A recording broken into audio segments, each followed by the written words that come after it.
Good afternoon, ladies. For those of you who are new, my name is Marin, and I want to welcome you to Thankful Thriftiness.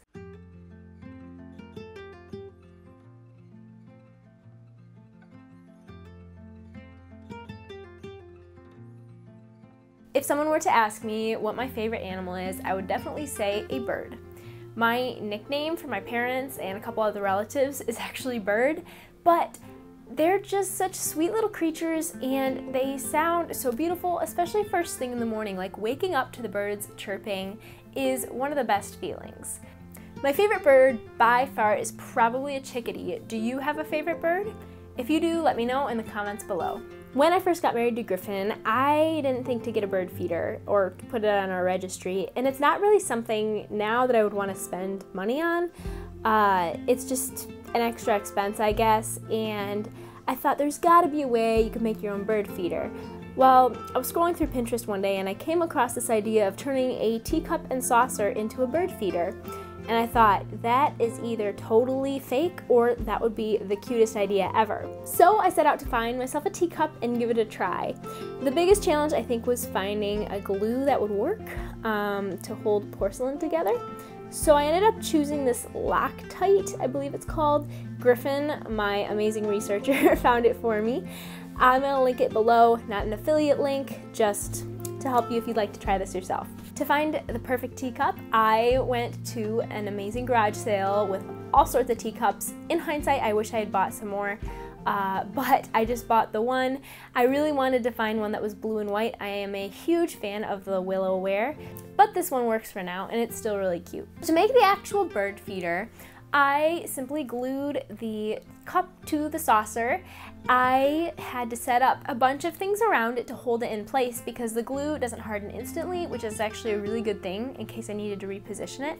I think you can reposition things for the first 5 minutes with this particular glue. I used paper clips and I just kind of wedged it in there and it worked really, really well. I kind of wanted to make sure that the cup and saucer were at the right angle to where when it was hanging, it was somewhat flat, the saucer part. I think it worked out pretty well, but time will tell. So I glued the cup and saucer together and then let it cure for 24 hours. Then I looped a ribbon through the handle of the cup and hung the bird feeder outside. I filled it with seed and left it for about a week, but nothing happened. Again, my brilliant researcher came to the rescue and he said, well, probably the reason no birds are visiting is A, the cup is spinning in the wind and no bird in their right mind would want to land on that, and B, there's nothing for them to stand on. They're probably slipping off of the porcelain. And he was right. So he came up with the idea and I chopped a wooden skewer into 3 1.5 to 1 inch pieces and then 1 3-inch piece. I hot glued the 1.5 inch pieces at the top, bottom, and middle of the ribbon that was holding the bird feeder. It looks almost like a ladder, is the best way to describe it. Then I hot glued the 3-inch piece as a sort of little perch for the birds on the saucer of the cup. The next morning, I heard the birds singing outside and I looked out and there was a little birdie going to town on the seed. They had just been waiting for me to fill that thing up. So the birds are happy, I'm happy to have a little extra company when Griffin's away at work and I'm working from home.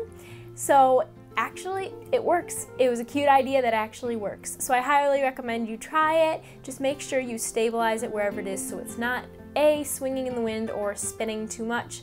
And make sure you give the birds something to stand on. Thank you all so much for watching. I hope this video has inspired you to try a new project, whether that be building your own bird feeder or really anything else. Have a wonderful week and I look forward to talking to you next time. See ya!